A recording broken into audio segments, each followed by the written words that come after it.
Et on passe donc à la dernière intervention en 10 minutes 47.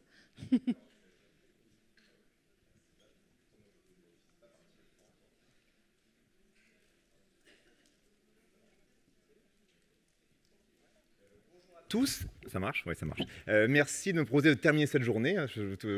On termine par le mieux, on va dire. Non, je plaisante. Donc moi, je suis pédopsychiatre. Je suis Octane Guivard, je suis pédopsychiatre, maître de conférence des universités à Aix-Marseille Université, praticien hospitalier à l'APHM, expert près la cour d'appel d'Aix-en-Provence. Si ça veut bien marcher. Alors, j'ai peut-être trop vite, peut-être. Ah, c'est ça, on est bon. Donc, je n'ai pas de conflit d'intérêt en lien avec cette présentation. Pourquoi j'ai pas d'image là à l'écran? Il n'y a plus d'écran. J'ai plus d'écran. Bon, je vais mettre là pour vous parler. Alors, c'est pas grave. On peut me remettre l'écran là? Non, mais j'ai pas d'écran là, ici du tout, j'ai rien.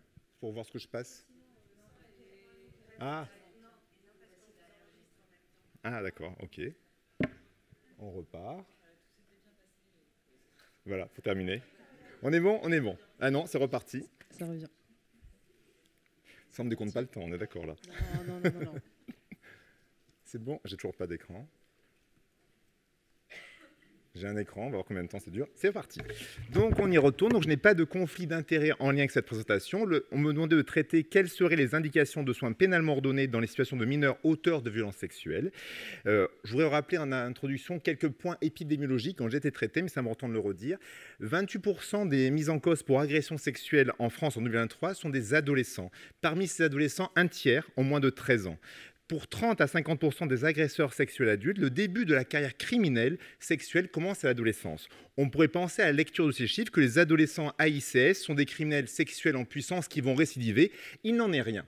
Quand on regarde sur les méta-analyses sur le risque de récidive, on va regarder celle de l'huissier en particulier en 2024, il montre qu'il y a un risque de récidive général pour tout type d'infraction, ça veut dire de 44%. Risque de récidive violente non sexuelle de 18% et risque de récidive sexuelle de 8%. Ça veut dire quoi? Que si le mineur auteur d'une première infraction à caractère sexuel récidive, ce sera en général pas sur une infraction sexuelle. En même temps, pour les auteurs d'infractions à caractère sexuel adulte, le fait d'avoir commis une infraction sexuelle à un âge jeune est un facteur de risque de récidive, d'où l'importance d'une évaluation bien menée, c'est le rôle de l'expertise. Le modèle RBR, qui était évoqué par M. dans la salle tout à l'heure, ou RNR d'Andrews et Bonta 2017, permet de penser l'évaluation et les programmes de prévention selon 3 principes. Le principe de risque, de besoin et de la réceptivité. Ça veut dire quoi le principe du risque? On va fournir plus d'interventions quand il y a plus de risques de récidive. Les besoins, ça implique de cibler ce qu'on appelle les besoins criminogènes. Les besoins criminogènes, c'est des facteurs de risque, surtout dynamiques, sur lesquels on va pouvoir agir. Et la réceptivité implique d'adapter notre intervention, les interventions pour réduire le risque de récidive, au style d'apprentissage du délinquant, ce qui est recommandé dans les méta-analyses, ces interventions de type cognitive comportementale. Dans les grosses séries, les grosses études, dans les méta-analyses qui sont reprises ces derniers temps, les maladies mentales n'apparaissent pas comme des besoins criminogènes. C'est-à-dire que ce ne sont pas des facteurs de risque de récidive. Aussi bien en matière, je parle des adolescents, non sexuels et sexuels. Mais certains troubles peuvent augmenter les pulsions, les préoccupations sexuelles déviantes. On parlait des paraphilies. Alors, il n'y a pas de paraphilie quasiment chez l'adolescent, pour répondre à la question du collègue, mais ça peut émerger en tout cas, ou d'autres pathologies peuvent être des terreaux favorables à certains facteurs de risque, l'impulsivité qui peut être augmentée en particulier. Dès lors, la question à se poser, c'est quels mineurs AICS doivent pouvoir bénéficier de soins pénalement ordonnés. Et là, c'est tout l'enjeu de l'expertise. On n'a pas le temps. Donc, on verra en 3 temps. Le premier temps sera rapide, c'est le cadre des soins pénalement ordonnés. On va le revoir en une diapo. Les troubles mentaux identifiables chez le mineur auteur de violences sexuelles. Et enfin, on terminera par l'essentiel de notre propos sur l'expertise psychiatrique du mineur auteur de violences sexuelles et la question de l'injonction de soins dans le cadre d'un suivi socio-judiciaire. Le cas des soins pénalement ordonnés, il y en a 2 collègues juges d'enfants qui sont intervenus aujourd'hui. On va retrouver quand des soins pénalement ordonnés dans le cas d'une mesure de sûreté, en prenant le contrôle judiciaire, l'obligation de soins d'un contrôle judiciaire. Dans le cas d'une mesure éducative, la MEJ qui peut être avant la sanction ou MEJ sanction. Et aussi dans le cas d'une prononcée d'une peine, l'obligation de soins qui assortit une peine ou aussi l'injonction de soins dans le cadre d'un suivi socio-judiciaire. On peut voir aussi des injonctions thérapeutiques très peu, on en parlera peut-être si on a le temps tout à l'heure. Rapide, je vous avais dit. Troubles mentaux identifiables chez la population adolescente. On l'a dit, mais c'est bien de le redire encore une fois, les adolescents auteurs d'infractions à caractère sexuel, c'est un groupe hétérogène, avec des caractéristiques adolescentes, immaturité, importance des pairs, qui les rapprochent beaucoup finalement des adolescents auteurs de violences non sexuelles, beaucoup plus que des caractéristiques des adultes agresseurs sexuels. Donc C'est une différence majeure entre la caractéristique entre les adultes agresseurs sexuels et les adolescents agresseurs sexuels. On manque encore d'études sur les adolescents, mais on sait que la majorité des adolescents auteurs d'infractions à caractère sexuel ne souffrent pas d'un trouble pédopsychiatrique qui peut expliquer l'infraction. De même, la majorité ne présente pas de paraphilie, ni de troubles, encore moins de troubles paraphiliques. L'acte infractionnel sexuel qu'on voit là en expertise, c'est bien souvent un acte infractionnel sexuel unique chez un mineur non au clair sur la sexualité, le rapport à l'autre. Maintenant, l'expertise, l'essentiel de notre propos, je l'avais dit. L'expertise psychiatrique pénale, donc vos collègues en a parlé à l'instant, elle est systématique en matière criminelle en cas de délit sexuel. L'expert doit se prononcer sur un ensemble de questions diagnostiques actuelles, rétrospectifs, et le discernement au moment des faits, mais aussi des questions prospectives. Les questions prospectives, c'est effectivement la dangerosité, le risque de récidive et la pertinence, l'opportunité d'une injonction de soins dans le cadre d'un suivi socio-judiciaire. Et l'indication de l'injonction de soins pour l'expert procède d'une triple évaluation, diagnostic, y compris de l'environnement, étude du discernement et évaluation du risque de récidive. Explorer le risque de récidive, c'est l'élément clé de la prévention de la récidive. Comme le dit Ryan en 2016, une évaluation psychiatrique déconnectée de l'évaluation du risque est d'une utilité limitée. Ça implique pour l'expert de repérer les facteurs de risque de violence sexuelle. On n'a pas le temps de les reprendre là. Certains relèvent des caractéristiques de l'auteur, d'autres des caractéristiques des victimes, et ça, Thierry Ferme en a parlé tout à l'heure. Les outils d'évaluation du risque de la récidive, ils sont fondamentaux. Ces outils, ils impliquent d'être formés en psychocriminologie, de savoir les utiliser. Ils aident l'évaluation car ils permettent de gagner en objectivité et fiabilité. On est actuellement à la 4e vague d'outils d'évaluation du risque de récidive qui sont supérieurs à l'évaluation clinique, qui viennent aussi soutenir, mais qui sont supérieurs dans toutes les études et méta-analyses qui sont sorties. Évaluer le risque de récidive sexuelle, c'est important, mais il ne faut pas se limiter à ça dans l'expertise. Il faut également évaluer le risque de récidive violente non sexuelle. Pourquoi ? Parce qu'on sait que la majorité des adolescents auteurs d'infractions à caractère sexuel, s'ils récidivent, ce seront des infractions non sexuelles. Donc il faut pouvoir évaluer le risque de récidive sexuelle et risque de récidive non sexuelle, violente non sexuelle. Et aujourd'hui, dans le modèle actuel anglo-saxon, c'est nous recommander d'associer un outil d'évaluation du risque et un outil d'évaluation des facteurs de protection dont parlait Thierry Ferme tout à l'heure. Ça permet, dans la 4e vague d'outils d'évaluation du risque, une évaluation intégrée des risques et des besoins, et c'est une évaluation qui est tournée vers l'intervention en ciblant des besoins criminogènes sur lesquels les interventions vont s'axer. Et ces outils en Python, que ce soit GSOP2 ou la GSORAD, sont des outils validés en langue francophone, sur les populations francophones en Belgique et en Suisse en particulier. Différentes situations maintenant, et c'est l'essentiel, on y vient, après notre évaluation. Le premier cas, le cas où le mineur est non discernant. S'il n'est pas discernant, il n'y a pas d'indication des soins pénalement ordonnés. S'il n'est pas discernant du fait d'une immaturité sur l'âge, c'est le travail éducatif qu'on préconise. S'il n'est pas discernant du fait d'un trouble psychique qui abolit le discernement, c'est l'article 122 alinéa 1er du Code pénal. Dans ce cas, c'est les soins sans consommant de type SDRE en hospitalisation, puis en programme de soins. Maintenant, le cas majoritaire où le mineur est discernant. Donc là, on va avoir plusieurs catégories. Désolé, le diapo est un peu longue, mais on était limitant dans le diapo. D'abord, le premier cas, qui est un cas rare pour répondre à la collègue, le trouble paraphilique ou des éléments cliniques, plutôt je dirais, qui témoignent d'une excitation sexuelle déviante à risque évolutif vers un trouble paraphilique. Dans ces cas-là, l'injonction de soins est indiquée.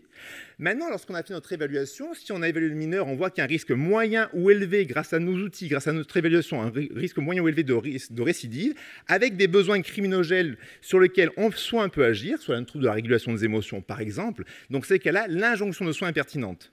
Maintenant, si on fait une évaluation du risque, il y a un faible risque de récidive sexuelle, il manque un mot.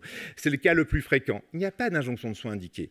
Et même, on veut dire, ça pourrait aggraver, faire des interventions en groupe avec des mineurs, certains à faible risque, d'autres à fort risque. Il y a des études qui ont montré que ça a aggravé le risque chez les faibles risques. Maintenant, s'il existe chez eux des besoins criminogènes ou des pathologies psychiatriques non liées à l'infraction pour le coup, et bien sûr, on peut l'orienter vers des soins individuels de psychiatrie, mais pas des soins pénalement ordonnés, puisque ce n'est pas lié à l'infraction. Le cas des consommations toxiques, il est plutôt marginal, parce qu'on sait dans la population adolescente qui a commis une agression sexuelle, les études montrent qu'il y a peu de consommation de toxiques. Toutefois, si la consommation de toxiques, c'est cet individu qu'on a devant nous, dans le cas d'espèce, c'est important pour lui, ça conduit à la récidive, c'est donc un besoin criminogène identifiable et modifiable. Dans ces cas-là, il faudra plutôt aller vers une injonction thérapeutique. Un dernier cas nous paraît important, la question de l'inceste. Les violences sexuelles intrafamiliales, c'est un point important des violences sexuelles qu'on peut voir chez les mineurs. Et dans ce cas-là, il y a bien souvent une ambiance familiale incestuelle il faut vraiment pouvoir l'évaluer, voir la famille également. Et dans ce cas, il faudrait préconiser des soins pour toute la famille, mais impossible sous la forme de soins pénalement ordonnés pour le juge d'instruction ou pour le juge des enfants. Nous, on préconise que le juge se saisisse en assistance éducative sur la base du danger pour toute la fratrie, donc l'article 375 du Code civil, et qu'il puisse, dans le cadre d'une AEMO, proposer une possibilité de maintien à domicile sous condition, c'est l'article 375-2 du Code civil, dont les conditions seraient quoi dans le cas présent? Ça serait les soins psychologiques, parentaux et familiaux. Et on arrive à la conclusion, je rassure mes collègues qui s'inquiétaient, la majorité des adolescents n'a pas de paraphilie ni de maladie psychiatrique à l'origine de l'infraction. Les adolescents auteurs d'infractions à caractère sexuel vont peu récidiver, du moins sur un plan sexuel. Vous avez bien retenu qu'il y a très peu de récidives sexuelles, mais c'est surtout non sexuelles s'ils récidivent. Pour poser une indication de soins pénalement ordonnés, il convient de réaliser une démarche diagnostique du mineur, mais aussi de son environnement familial pour le cas de l'inceste, du discernement et de procéder à une évaluation intégrée du risque de récidive violente et sexuelle. Les soins pénalement ordonnés sont indiqués dans les situations à moyen ou haut risque de récidive, quand les troubles identifiés constituent des facteurs de risque dynamiques sur lesquels des programmes de soins structurés peuvent agir. Avant de vous remercier pour votre attention, je voudrais juste que cette intervention a préparé à 3. Il y a aussi le docteur Tiffany Crouch et une juge des enfants qui nous a aidé à écrire la partie juridique. Voilà, ils sont en première page.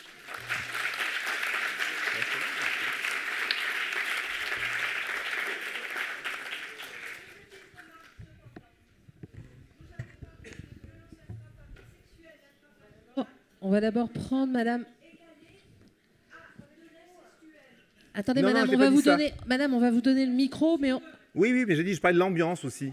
Non, Et- il y a les deux, Madame. Il y a les deux. Je dis, il peut y avoir une ambiance incestuelle. J'ai dit aussi, il peut y avoir une ambiance incestuelle qui persiste dans la famille en l'absence d'adolescent, j'entends. Hein. Oui, mais il peut y avoir en plus de l'inceste, il peut y avoir quand même une ambiance dans la famille, en plus dans la fratrie, j'entends. alors, Bien, merci, cher confrère, en tout cas de la richesse et de votre intervention et du rapport qui nous a beaucoup éclairé et qui appelle un certain nombre de questions de la part du comité d'audition, de la commission d'audition, à la fois parce que donc c'était extrêmement riche et à la fois parce que l'injonction de soins, qui est une pratique maintenant une mesure de soins pénalement ordonnée pour laquelle on a de l'expérience, n'en demeure pas moins une pratique problématique à la fois pour son indication, vous éclairez un certain nombre de points, et à la fois pour la délivrance des soins. Les équipes peuvent être en difficulté pour appliquer ces mesures de soins pénalement ordonnés. Alors, plusieurs questions en ce qui nous concerne. Peut-être d'abord une question sur le positionnement de l'expert. Vous avez avec précision indiqué comment on pouvait stadifier au fond le risque de récidive, et vous corrélez l'indication des injonctions de soins à cette stadification. Or, est-il véritablement de l'office de l'expert que de porter un niveau de stadification du risque de récidive? En fait, ma question sous-jacente, c'est: ne s'agit-il pas plutôt de l'office du juge qui, lui, est destinataire, outre l'expertise psychiatrique, d'autres éléments qui lui permettent d'avoir une appréciation plus complète de la dangerosité du risque de récidive? Une question, c'est... Ok, je prends la première question. Alors, la question qui est posée dans l'injonction de soins fait donc partie bien souvent d'un suivi socio-judiciaire. Il peut y avoir un suivi judiciaire, peu importe. Mais dans le cas des mineurs, ce serait dans le cadre d'un suivi socio-judiciaire. Et le principe du suivi socio-judiciaire, c'est de prévenir le risque de récidive. Et dans la question qui nous est posée, dans l'évaluer la dangerosité, les facteurs bons pronostics et mauvais pronostics pour le risque de récidive, c'est la question qui nous est posée. Que l'on veuille ou non, donc il faut répondre en question de récidive. Est-ce qu'on a un faible risque ou fort risque? Et ça a un impact. Donc, si on met des soins, on a une obligation de répondre à la question des soins. Est-ce qu'on va imposer des soins à ce mineur et quels bénéfices des soins dans la prévention de la récidive? S'il n'y a pas de risque de récidive, pourquoi mettre des soins s'il n'y a pas de besoin criminogène modifiable? C'est ça, donc en fait, c'est une approche pragmatique que je propose. Je ne dis pas que c'est la solution, je dis que c'est une approche pragmatique que je propose. Oui, mais je suis navré de vouloir préciser cette question parce que nous aurons sans doute à la traiter dans le rapport. Vous allez un peu vite à mon sens, parce que je suis un peu lent, lorsque vous affirmez que c'est à l'expert de grader le niveau de dangerosité et de risque de récidive, que l'expert psychiatre apporte des éléments d'analyse qui soient du côté de la protection ou du côté du risque, ne fait pas de difficulté. Là où nous souhaitions vous interroger, c'était quand même sur ce positionnement ferme d'un niveau de dangerosité, avec les conséquences qu'il peut avoir ensuite en procédure, notamment sur l'appréhension du mineur. Je pense au contraire que ça améliore les choses. Je vous explique pourquoi. Les études ont été faites par nos collègues québécois qui montrent par rapport aux outils. Avant, il y a 4 vagues dans l'évaluation du risque de récidive. La première vague, c'est l'évaluation non structurée. On voit que c'est comme du pile ou face. Quand l'expert se prononce, en général, les études ont montré qu'il n'y a pas une plus-value de l'expertise par rapport au pile ou face. Il y a eu plusieurs niveaux d'évaluation qui sont succédés. On est à la 4e génération actuellement d'outils. Et ça a permis quoi? Ça veut dire effectivement on a un faible risque, moyen ou fort risque. Je dis pas des chiffres, je mets pas les chiffres. Je vous ai parlé de GSOP et GSORA. GSOP, c'est un pseudo-actuariel, qu'on le veuille ou non, c'est un pseudo-actuariel, mais il n'y a pas de score total. Et GSORA tient un score total. Mais des scores n'auraient pas de sens. On est là pour... En gros, c'est des outils qui sont, on va dire, une évaluation imparfaite de différents domaines de risque de récidive criminelle. Et donc, l'intérêt de ces outils-là, c'est de pouvoir faire ressortir déjà les dimensions à travailler, mais aussi voir l'intensité du risque de récidive, parce qu'en fonction de ça, si on met des soins... Parce que l'objectif de ces évaluations, c'est d'orienter vers l'intervention, donner les axes d'intervention. Et les axes d'intervention qui marchent le mieux aujourd'hui, dans toute la littérature internationale, c'est faire en groupe les adolescents en train de dimensions problématiques. Et ces dimensions problématiques, si on met des gens à faible risque avec des forts risques, ils vont plus récidiver les faibles risques. Donc il est important pour nos experts de dire est-ce que c'est faible, moyen ou fort risque? Pas de chiffres, mais faible, moyen ou fort. Parce que si on met des faibles et des forts, on aggrave leur situation. Donc moi, je pense que éthiquement, il faut l'indiquer. C'est ma position. Ok, alors je voudrais prolonger, on a d'autres questions, mais alors précisément, vous avez entendu l'intervention de Thierry Pham. Je suis d'accord avec lui, parce qu'on n'a pas la même lecture de ce qu'il a dit, je pense, c'est pour ça. Allez-y. Alors précisément, puisque vous l'avez entendu, vous avez également entendu ma demande de précision, et vous êtes réintervenu sur la question des échelles, et vous n'avez, en tout cas de mon point de vue, mais je vous demande d'expliquer, vous n'avez pas tenu, je crois, la même réponse que la sienne. Alors je vais vous répondre que les outils utilisés sont des outils validés en langue française, donc pas avec les populations françaises, population belge et suisse, surtout belge, pour la GSOP par exemple. Ces outils qui sont validés, donc qui sont valides, qui sont meilleurs en tout cas que le hasard, et le hasard c'est ce que fait l'expertise, en général, pas pour tout, pour l'évaluation du risque de récidive. C'est ce qui est démontré en plein d'études dans des méta-analyses. Donc on compare le niveau de l'expertise, on compare les outils. Donc je peux vous dire, c'est pas parfait. Bien sûr, c'est pas parfait. Ça vient soutenir une évaluation. C'est pas parfait. Mais dans ce soutien d'évaluation, on ne peut pas se priver des éléments d'évidence-based medicine aujourd'hui. C'est compliqué. Je voudrais poser une dernière question qui nous pose problème pour la question de notre rédaction de rapport, puisque, enfin, je suis le plus bref possible, mais dans les non-indications d'injonction de soins, vous faites figurer, sur un plan intellectuel, c'est tout à fait limpide, les maladies psychiatriques ou mentales qui émergeraient postérieurement à la commission des faits ou qui n'auraient pas de lien théorique avec la commission des faits. En même temps que vous l'avez rappelé, certaines pathologies psychiatriques peuvent être impliquées dans leur expression symptomatique, dans le fait de favoriser un passage à l'acte sexuel. Comment est-il possible de tenir cette position à la fois sur le plan expertal, mais également sur le plan clinique, de se dire qu'on ne va pas soigner ou on ne va pas indiquer au juge que des soins pourraient être... Je termine juste ma question. Comment pourra-t-on conclure que l'injonction de soins n'est pas opportune alors qu'une maladie psychiatrique existe et alors que, comme vous l'avez indiqué, les maladies psychiatriques peuvent avoir un rôle facilitateur de certains passages à l'acte? Alors, il y a plusieurs choses que vous dites en même temps. La question, s'il y a une maladie mentale grave, aliénante qui arrive, avant, c'est réglé. Maintenant, si ça arrive pas aliénant, s'il y a une maladie mentale grave, c'est quoi? C'est une schizophrénie, on va dire un trouble bipolaire, je sais pas, une dépression sévère. Donc là, il y a des soins sont indiqués, mais ce qui sont indiqués sous la question du soin... Allez, je redis. On va plusieurs situations. Vous évoquez d'abord le cas... c'est pas ça? Non, bien sûr. Donc les autres cas après, c'était le cas où il y a une maladie mentale qui se déclenche pendant l'incarcération, mettons. Donc là, il y a on va dire, c'est les soins classiques de psychiatrie qui se mettent en place, et l'expert, il va signaler bien sûr au juge qu'il y a une maladie mentale, bien sûr qu'il va le dire. Il va dire est-ce qu'il y a des soins indiqués? Oui. Est-ce qu'il fera sous le soin de soins pénalement ordonnés? C'est une question. Alors là, j'ai pas tranché complètement là-dessus dans le rapport. Je parlais pas d'une maladie mentale aliénante. J'entendais dans le rapport que je vous ai rendu s'il y avait des maladies, s'il y avait des troubles psychiatriques par ailleurs présents, sans lien avec l'infraction, et qui n'est pas aliénant par définition. Dans ce cas, je pensais à un épisode dépressif. Donc l'épisode dépressif va être traité, mais est-ce que sous la forme de soins pénalement ordonnés? Je ne pense pas. L'épisode dépressif doit être traité, parce qu'il peut arriver en cours de la détention. Est-ce qu'il va être traité en SPO? Je ne pense pas, c'est la question. Mais après, c'est en tout cas en injonction de soins. Je ne pense pas pour l'obligation de soins, parce que l'expert n'a interrogé que sur l'injonction de soins au final. Donc on n'est pas interrogé sur l'obligation de soins. J'ai une question. Soins pénalement ordonnés et reconnaissance ou contestation des faits. Il y avait un positionnement qui était pour les adultes. qui était que s'il y avait une contestation des faits, il y avait une certaine école qui disait pas d'injonction en tout cas, ou pas de soins pénalement ordonnés. Est-ce qu'elle est tenable aussi chez les enfants de la même façon, parce qu'on dit que c'est pas un adulte en miniature, ou est-ce qu'il y a une position qui peut être différente? C'est une très bonne question, merci. C'est une question, pour le coup, il y a des écoles différentes là-dessus. Très clairement, il y a des écoles différentes. Moi, je prône qu'on propose des soins quand même. Parce que chez les mineurs, c'est extrêmement important d'être proactif, encore plus que chez l'adulte quand il y a besoin. Mais il y a plusieurs écoles là-dessus. Donc, je n'aurais pas une réponse affirmative là, pour vous dire. Ouais. Et une question, oui. Je ne vois pas, il faut lever la main. Là-bas, monsieur. Oui. Monsieur, là-bas. Je lève mon petit truc. Albardier, psychiatre, CRIAGE, Île-de-France. J'entends bien ce que vous dites quand vous dites pas d'indication aux soins pour les gens qui seraient malades, parce qu'en fait, dans des groupes de parole, ce serait contre-productif. Combien vont dans des groupes de parole pour c'est le problème, je suis d'accord avec vous. Non, mais peut-être que la question de l'indication, il faut faire avec les moyens qu'il y a sur le terrain, en fait. Après, et que la grande majorité aujourd'hui des gens qui sont pris en charge, ils ne sont pas pris en charge dans des groupes de parole spécifiques, parce qu'il y a des endroits où les gens habitent, ça fait loin, et puis parce que c'est aussi pas toujours une indication sur le terrain.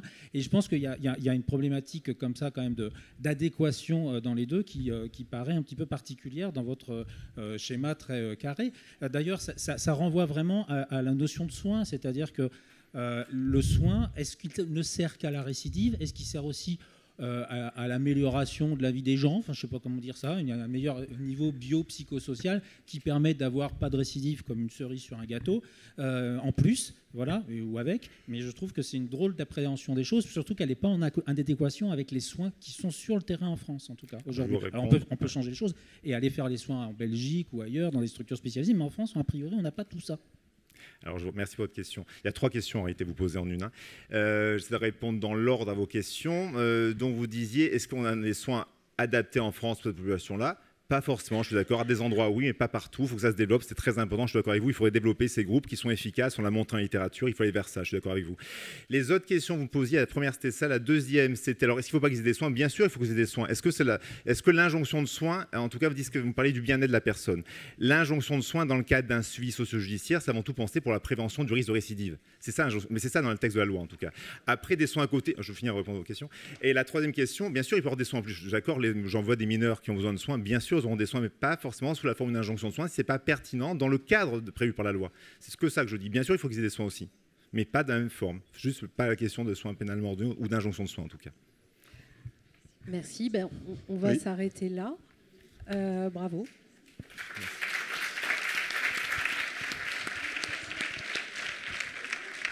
Et je vous passe la parole au président. Ben oui.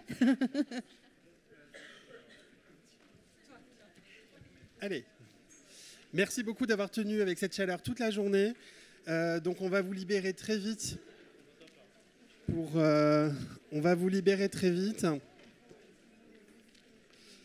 Merci beaucoup d'avoir tenu toute la journée avec cette chaleur pour la première journée de cette audition publique. Et on vous donne rendez-vous demain, dès 8h, pour l'accueil. Et on commencera demain à 9h. Première intervention à 9h, 8h, l'accueil café. Bonne soirée.